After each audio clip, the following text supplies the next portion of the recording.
They said I was heartless. That I left her without a word, without warning, like some cold ghost abandoning his home. But the truth? My heart didn't break when I found out she lied. It didn't shatter when I read the flight itinerary tucked behind the unpaid electricity bill on our kitchen counter. No, it died silently, like a candle burning out in a room no one cared to warm anymore. I stood there that night, still wearing my work badge, my coat half-zipped, the city's winter wind clinging to my sleeves. Ava wasn't home. The apartment was too quiet, too curated. The wine glasses from last night were gone. The scent of her new perfume lingered, floral and expensive, too expensive for someone who used to steal tester strips from department stores for fun. She was changing, and I pretended not to see it. There was an envelope on the table. Just sitting there like a mistake she didn't mean to leave behind. Inside, 2 tickets to Santorini. 1 hotel booking for Ava Monroe and Carter Blaine. Executive suite. Ocean view. 5 nights. The same weekend she told me she had a field piece on migration trauma for Pulse magazine. She lied. Of course she lied. But the precision of it, the way she chose words that aligned so well with my values, my beliefs, that was the part that gutted me. She didn't just cheat on me. She weaponized the things I loved most: honesty, empathy, truth. People asked me later, why didn't I confront her? Because some betrayals don't deserve an audience. I didn't leave a note. I didn't make a scene. I packed my bag, left the key on the counter, and walked out with my dignity bleeding, but intact. And they called me heartless. Heartless, for refusing to watch the woman I loved become someone I couldn't recognize. Heartless, for not waiting around for her to come back and feed me another lie. Heartless, for leaving, when all I ever did was stay. But they didn't see the envelope. They didn't hear the silence in our apartment growing louder every night. They didn't see me disappear inch by inch every time Ava chose ambition over us. I didn't leave because I stopped loving her. I left because I finally loved myself more. And that's when everything changed. I never used to think of myself as the kind of man people remember. Not the type who lights up a room or leaves a lasting impression. I was quieter than most, observant, always the one behind the curtain helping others tell their stories, never the main character in anyone's. Until her. My name is Jonah Ellis, and I was the kind of man women love to outgrow. Thoughtful, dependable, safe. The kind you tell your mother about, then quietly leave behind for someone who makes your pulse race and your life look better on Instagram. I edited manuscripts for a living, ghostwrote more biographies than I could count, made other people's names shine while mine stayed in footnotes. It never bothered me. Not until Ava. Ava Monroe walked into my life like a secret that refused to stay buried. She had this electric kind of energy, like the world had dared her to burn out and she was hell-bent on proving it wrong. We met at a reading in a small independent bookstore. She was covering the event for Pulse magazine, notebook in one hand, wine glass in the other, dressed like she'd just stepped out of a streetwear campaign. I offered her a quote. She offered me a conversation I still remember word for word. Ava was brilliant. The kind of brilliant that makes you feel lucky just to orbit her mind. She dreamed loud. Bigger than our rent-controlled apartment, bigger than me. And I loved her for it. Or maybe I loved the way she made me believe I could be bigger too. We built a life out of second-hand furniture and late-night ramen, whispered promises over the hum of broken radiators. For a time, it felt like we were building something real, until I realized only one of us was using bricks. The other was using smoke. Then came Carter Blaine. Carter was the kind of man Ava pretended not to want but couldn't stop watching. Editor-in-chief of Pulse. Old money, all charm. His smile had weight. His approval was a currency. And Ava? She was starving for it. He noticed her. Gave her the features she'd been begging for. Praised her instincts. Invited her to brunches with people whose names I'd only seen on book jackets and event placards. At first, she pretended he didn't matter. Then she started quoting him. Then she stopped mentioning him at all. That was worse. I could feel her slipping, like sand through closed fingers.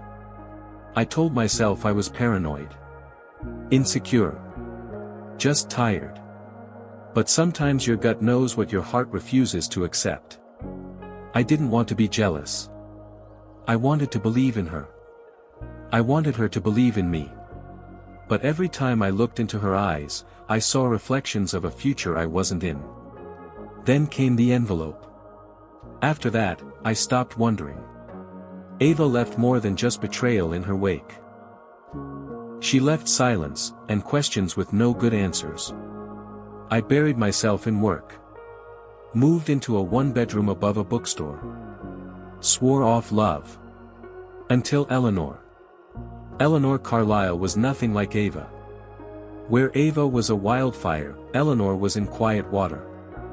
The kind that doesn't need to be loud to be deep. We met at a professional function. Her family was launching a memoir project for their philanthropic foundation, and I was hired as the lead editor. She arrived 10 minutes early, dressed in muted tones, with a notebook filled with questions that weren't about deadlines, but about meaning. She wasn't interested in posturing.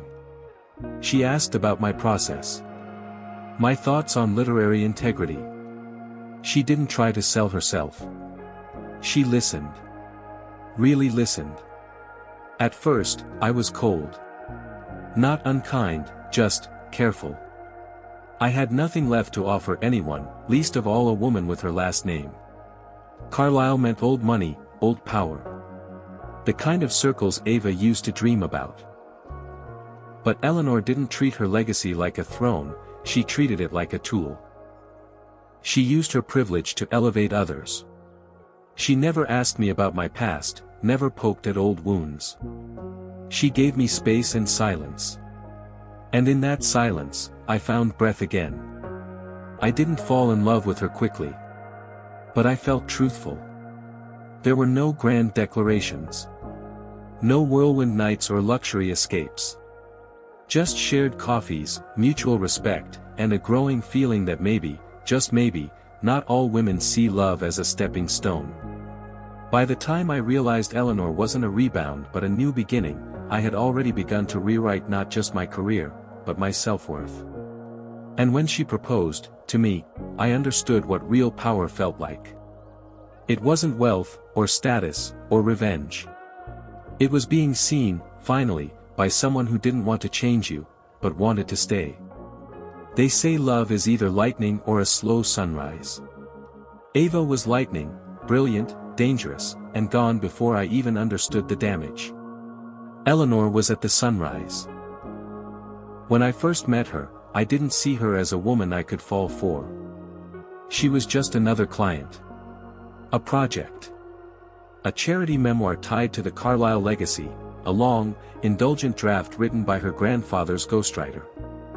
I was supposed to trim the fluff, fix the flow, and make their family look palatable. That was it. But then she showed up at our first meeting with a notepad full of edits and a tea-stained copy of Baldwin's Giovanni's Room. I thought I'd sit in, she said, sliding into the chair across from me. I know family memoirs can be tricky. I don't want this to read like a museum brochure. That was the first time I looked at her. Really looked. She had these soft, intelligent eyes, like she saw the world in quiet layers. And her voice, it was low, unhurried, like she wasn't trying to fill silences, just respect them. At first, I kept it professional. I was still bleeding from Ava. Still hearing her voice in my head. Still checking my phone like a fool, half wanting her name to show up just so I could ignore it. But Eleanor didn't ask anything from me. She didn't demand attention or affection. She just showed up. Week after week. Draft after draft. Always early. Always listening. One day, we were reviewing a chapter at her family's estate, this sprawling, stone-covered house that looked like it belonged in a Jane Austen novel. She asked if I wanted to stay for dinner. I almost said no. I didn't belong there. Her world was polished silver and art passed down through generations. Mine was budget takeout and library books. But she tilted her head and smiled, like she knew I was about to run. I know you think this place doesn't suit you, she said. But I do. So I stayed. And that dinner was the first time I laughed without guilt in months. Over the next few weeks, it became harder to keep the line between work and something else. I'd catch her looking at me when I wasn't speaking. She'd mention books I'd talked about in passing, sending me annotated copies. And every now and then, when I made some self-deprecating joke, she'd touch my wrist lightly, like she was grounding me. Like she didn't want me to disappear into shame again. Still, I held back. Because part of me still lived in Ava's shadow. And Eleanor, she wasn't a rebound. She deserved more than the broken parts one hadn't swept up yet. One night, I told her everything. I didn't mean to. We were walking near the lake on her property. It was quiet, the kind of stillness you only get when money buys you distance from the rest of the world. And I started talking. About Ava. About Carter. About the envelope. The lies. The shame. I expected her to flinch. To judge. To say nothing. She said, "Thank you for trusting me." Then she held my hand. No agenda. No pressure. Just a simple touch that said, "I see you. I'm not afraid of your pain." That's when I knew I was falling. It didn't hit me all at once. It wasn't Ava's hurricane passion. No firestorms or stolen weekends. Just this growing certainty that Eleanor saw me without trying to fix me. She didn't need me to be impressive. She liked that I was careful with words. That I took the long way to explain things. That I paused before answering. She loved my silences. And that terrified me. I asked her once why she kept showing up when I was still clearly sorting through so much. She smiled. Because you never lied about who you are. You just needed someone to remind you it's enough. I think that's when I finally let go of Ava. Not in a dramatic, final act kind of way. But in the quiet sense that I didn't need to keep comparing anymore. I didn't need to win back something that had never really been mine. Eleanor never competed with Ava. She didn't need to. She was the kind of woman who built peace where others built drama. And in her presence, I realized something I hadn't dared hope for. Love doesn't have to break you to be real. Sometimes, it just needs to see you, even when you've forgotten how. I used to think betrayal came like thunder, loud, sudden, impossible to ignore. But when it arrived, it was quiet. It slipped in through the cracks, like a cold draft you didn't notice until your bones were already shivering. It was a Thursday. I remember because the coffee was still hot, and the light through the kitchen window was golden the way Ava liked it. She always said mornings like that made her feel like a main character. I had come home early, planned it as a surprise. I'd finally landed the freelance gig with Harper and Lynn, a step up from my assistant job. I was going to tell her over dinner, maybe open that cheap bottle of red we were saving for, something worth celebrating. But the celebration died in my throat when I saw the envelope. Just sitting there. Right on the table where we used to eat ramen out of mugs. It wasn't sealed. Ava always said paper was dead, but this time, it held the truth. Inside were 2 tickets to Santorini. Business class. 1 hotel reservation. 2 names. Ava Monroe and Carter Blaine. The date? The same weekend she told me she'd be flying to Lebanon to cover a refugee story for Pulse magazine. I stood there, still in my work clothes, holding evidence of a reality I didn't want to exist. I read the names again, hoping they would shift, blur, rewrite themselves into something less cruel. They didn't. The door opened behind me. Ava breezed in, sunglasses in her hair, lips tinted coral. She looked like summer, warm, unapologetic, and full of secrets. "Oh," she blinked when she saw me. "You're home early." I didn't say anything. I just held up the envelope. She stared at it, then at me, then sighed like I'd just knocked over her house of cards. "You went through my stuff." I almost laughed. Her stuff? We'd lived together for 3 years. I held her while she cried about her father. She knew the rhythm of my heartbeat better than anyone. "You left it on the table, Ava." She didn't answer at first. Just walked past me, dropped her bag, and pulled a LaCroix from the fridge. Like it was any other evening. "It's not what you think." I heard the pop of the can. Her voice had that clipped edge she used when she was caught, half defiant, half defensive. "Then explain it to me," I said. My voice was steady, too steady. She leaned against the counter, exhaled. "Carter and I, it kind of just happened." There it was. Not a bomb. Not a scream. Just a shrug. A shrug that blew my entire life apart. "You mean the man who writes your checks?" I asked. "Your boss. He's more than that. More than me," she meant. "I love you, Jonah, but," her lips twisted into something between pity and disdain. "You're stuck. You still think hard work matters. You still believe in paperback books and handwritten letters. That's not the world anymore." It took me a second to understand what she was saying. She wasn't just leaving me. She was leaving the version of herself that had loved me. "You used me," I said quietly. She flinched. "Good. Let the truth sting. You needed someone to believe in you when you had nothing, and I was convenient. I gave you a home, a place to fall. But the moment you had a hand on the next rung, you stepped over me."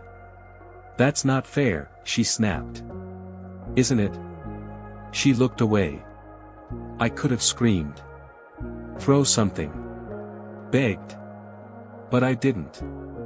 Because the worst part wasn't that she cheated. It was that she'd outgrown me like a sweater from last winter, warm, familiar, but no longer fashionable. "I stayed because I loved you," I said. "Even when you started coming home late. Even when you stopped touching me like I mattered." She didn't deny it. That was the final nail. I guess I thought you'd understand someday," she said.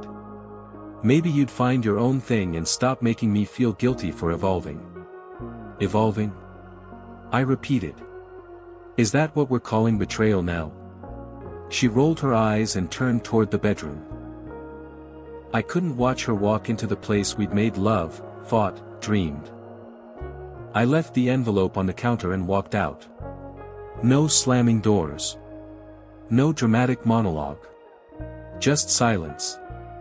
And behind that silence, a feeling I couldn't name, hollow, sharp, permanent. For the next few days, I drifted. I stayed at a friend's place, avoiding mutual contacts, ignoring messages. When people finally found out, they looked at me like I was the villain. "Why would you leave someone like Ava? Are you crazy? She's with Carter now. She's finally moving up, maybe you were just holding her back." Holding her back. I had bled for her. Sacrificed job offers, late nights, every ounce of patience I owned. But people only see the headlines, not the footnotes. They saw her next to Carter, sharp suit, champagne smile, and assumed she must have always belonged there. And me? I became the bitter ex. The ghost. The fool who let her go. They didn't know I hadn't let her go. She had pushed me off the ledge, and I was still learning how to breathe. When I left Ava's apartment for the last time, I didn't pack everything. I couldn't. Some things, like trust, like the version of yourself you gave to someone, you can't fold neatly into a box. I moved into a one-bedroom above a used bookstore on 5th. It smelled like dust and ghosts. There was a leak in the bathroom ceiling, and the radiator groaned at night like it was mourning something too. It suited me. The first few weeks, I functioned. Sort of. I showed up to work at the publishing house. I smiled at the interns. I took lunch at my desk and pretended I had an appetite. But inside, everything was hollow. Like my ribs had been scooped out and filled with static. I'd see a woman with Ava's walk and freeze.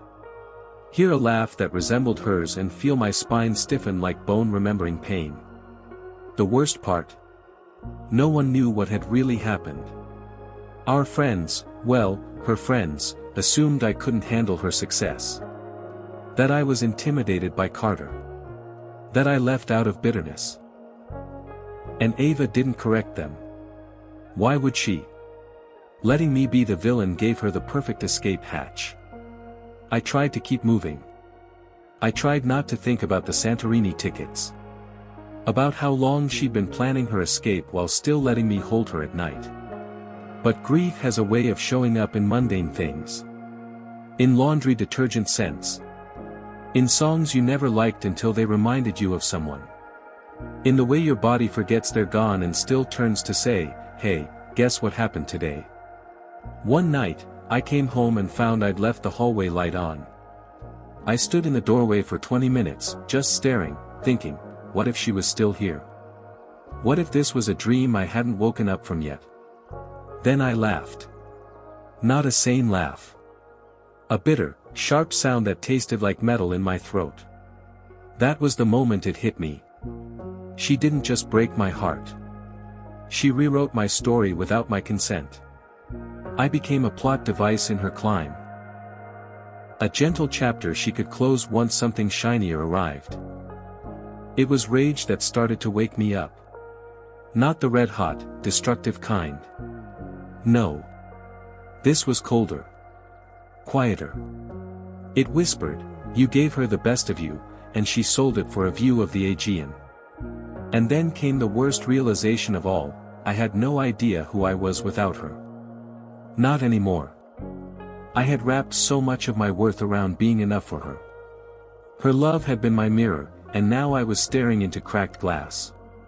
But pain, when it lingers long enough, starts carving new truths. I stopped answering texts. I quit social media.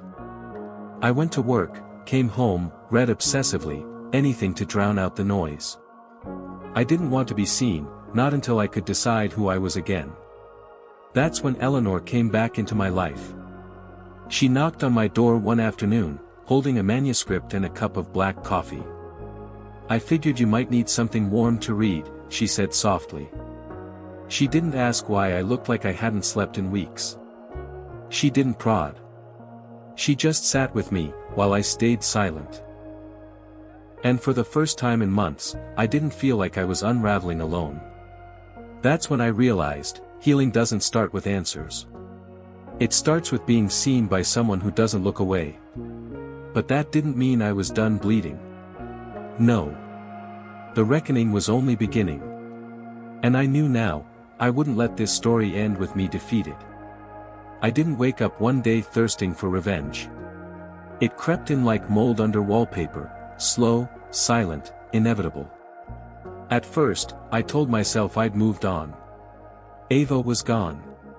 Carter had her now. Let them rot in their curated happiness. I tried to breathe in the quiet of my new life with Eleanor. But peace without justice feels like pretending not to bleed. What pushed me over the edge wasn't Ava's betrayal, it was Carter's reach. The man who took my love now wanted to take my work. When he tried to poach the Carlyle family publishing project, the very one I'd spent a year shaping with Eleanor, something inside me snapped into precision. He hadn't just replaced me.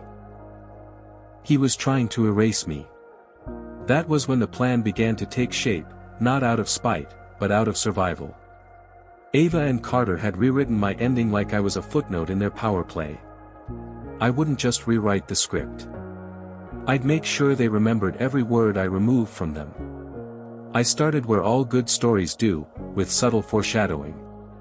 I kept my relationship with Eleanor quiet. To the world, I was still Jonah Ellis, the washed-out publishing assistant licking his wounds. Meanwhile, I was editing a 3-volume family memoir that would become the talk of the literary elite. Eleanor didn't just let me in, she gave me the keys. Her family trusted my voice more than their own PR teams. Then came the whispers. A journalist friend owed me a favor. A blind tip about Ava and Carter's affair leaking during a company audit. A series of anonymous comments online about Ava's conflict of interest while dating her boss. Nothing concrete, just enough smoke to make people start sniffing for fire. Carter retaliated by trying to get my contract revoked. He underestimated how deeply I'd rooted myself into the Carlos's brand. Eleanor's father personally told him to back off. That was phase 1, destabilize their throne.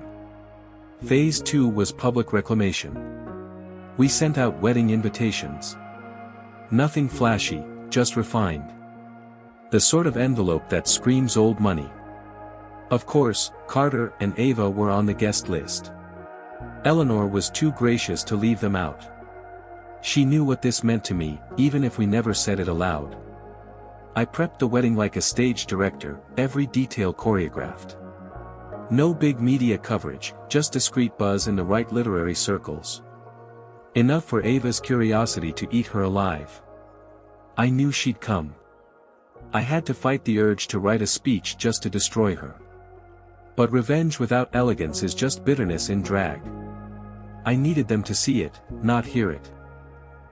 To feel irrelevant, unseen, powerless in a room where I shone, not because I tried, but because I had nothing left to prove. The final touch was my vow to Eleanor. It wasn't flowery or grandiose. Just honest. I once gave my heart to someone who didn't know how to hold it. Today, I give it to someone who never asked for it, but made a home for it anyway. When I practiced that line, I imagined Ava's fingers tightening around her champagne glass. Carter's jaw ticked as he realized he'd been replaced, not with money, but with meaning. And that was the heart of it. This wasn't revenge for losing Ava. This was justice for losing myself. By the time the plan was set in motion, I didn't need to see them hurt to feel whole. I just needed them to know the version of me they broke didn't just survive, he evolved. I didn't burn bridges. I built a city behind them. I didn't want them there. That was the strange part. I planned everything to lead up to this moment. My wedding, the whispers, the guest list that would loop through every mouth Ava ever tried to impress. But as the day neared and the RSVP list confirmed both Ava Monroe and Carter Blaine would attend, my chest tightened. Not with nerves, but with a quiet, coiled tension. Like the moment before a match is struck. Eleanor, of course, had no idea just how deep this ran. She knew I had been betrayed. She knew I once loved a woman who used me and left me with little more than doubt in my reflection. But she didn't know how long I'd carried that memory, bleeding in silence. And she didn't ask. That was Eleanor. She let my scars be mine. She just offered me light to walk through them. The wedding was set in Lake Tiarati, on her family's estate. Understated elegance.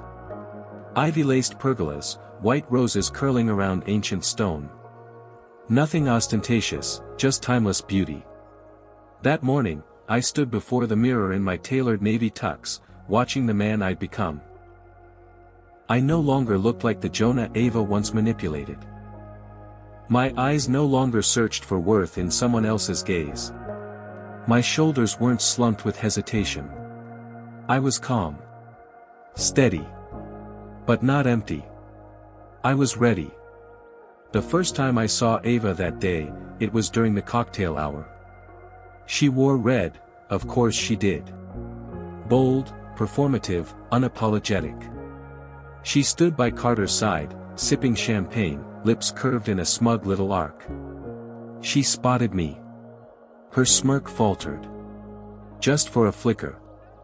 She wasn't prepared for how good I looked, or how untouched I seemed by her presence. She approached me later, during the reception. Alone. Quite the leap, Jonah, she said. Her voice still had that clipped, journalistic precision, like she was always performing for a camera that didn't exist. From bookstore boy to Carlisle groom. Didn't know you traded up so fast. I smiled politely. Didn't know you got dumped so quietly. Her eyes narrowed. What are you talking about? Oh, I tilted my head, mock surprise. I figured the breakup was public knowledge by now. Carter's assistant has been busy updating her relationship status.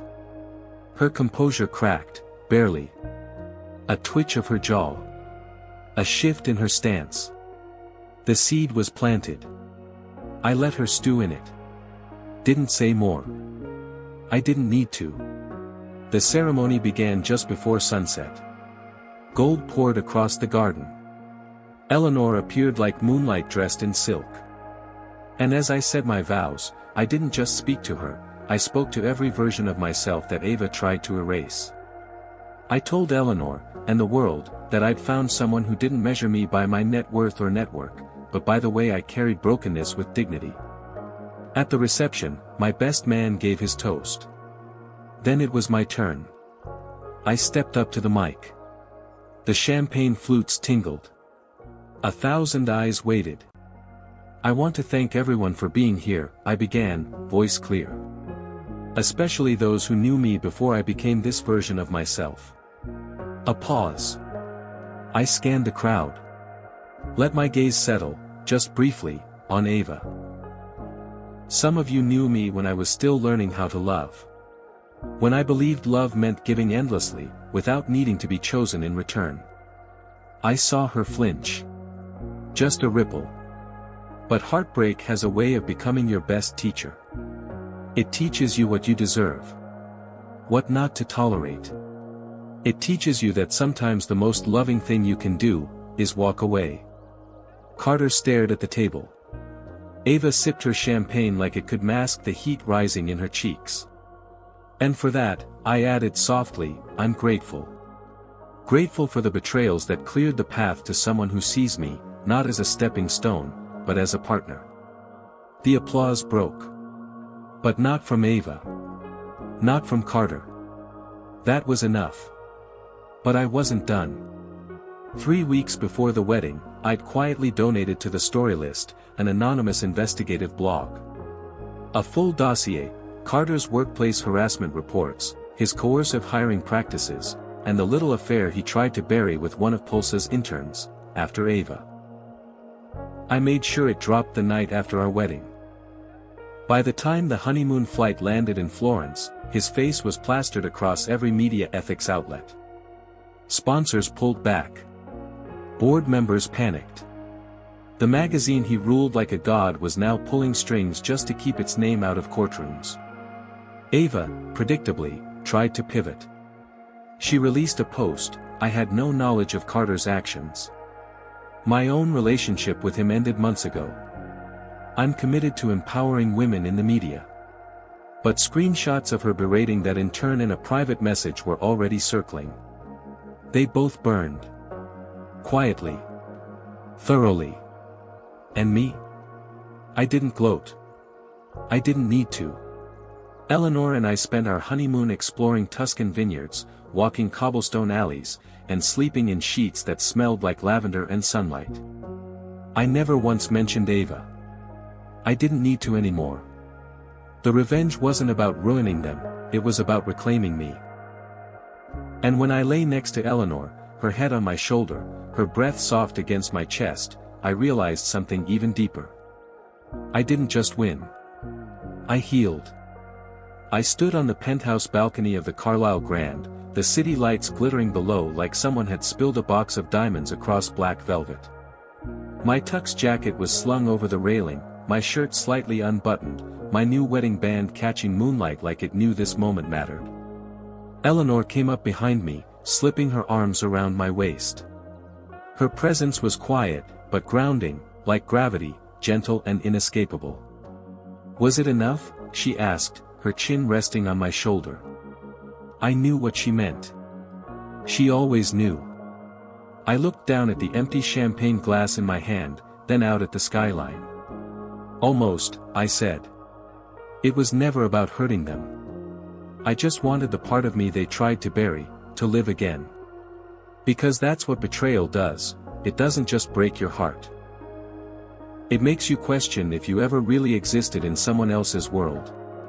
Ava made me feel invisible. Carter tried to erase me professionally. Together, they authored a version of my life where I was expendable. But tonight, I reclaimed authorship. They sat there, 2 rows back, watching as I kissed Eleanor, watched as a woman of immeasurable grace and wealth chose me not for what I had, but for who I am. There was no shouting match. No public takedown. Just the clean, cutting silence of indifference. That was the real revenge. I'd be lying if I said I felt nothing seeing Ava's face during the ceremony. Her eyes tracked every movement, mine, Eleanor's, even my mother's tearful joy. Her expression wasn't anger. It was confusing. Like she couldn't quite compute how the man she discarded was now standing at the altar with someone she could never be. They left early. No goodbye. Ava and Carter fizzled out quietly 3 months later. The same blogs that once worshipped their power couple status now dissected their breakup with clinical detachment. Irreconcilable visions, one headline read. I didn't smile when I saw it. I just nodded. Of course they did. I didn't need their fall. I needed my own rise. Eleanor and I didn't rush anything after the wedding. We kept our life low-key, Sunday mornings in bed with books and coffee, late-night walks without paparazzi or pretenses. She kept me anchored. I gave her honesty. Together, we rewrote what love looked like. I went back to publishing, but this time, I started my own imprint. We spotlight overlooked voices. Stories from people like me. People who've been made to feel small and want the dignity of being heard. Sometimes, I still get asked about Ava. Industry parties. Old friends. Ever wonder what might have been? I don't flinch anymore. What might have been was a lifetime of proving myself to someone who measured love by status. What I have now is peace. And a partner who never made me beg to be seen. If that makes me heartless, then so be it. But I know the truth. My heart didn't die. It was reborn. And everyone who doubted me got a front row seat to watch it happen.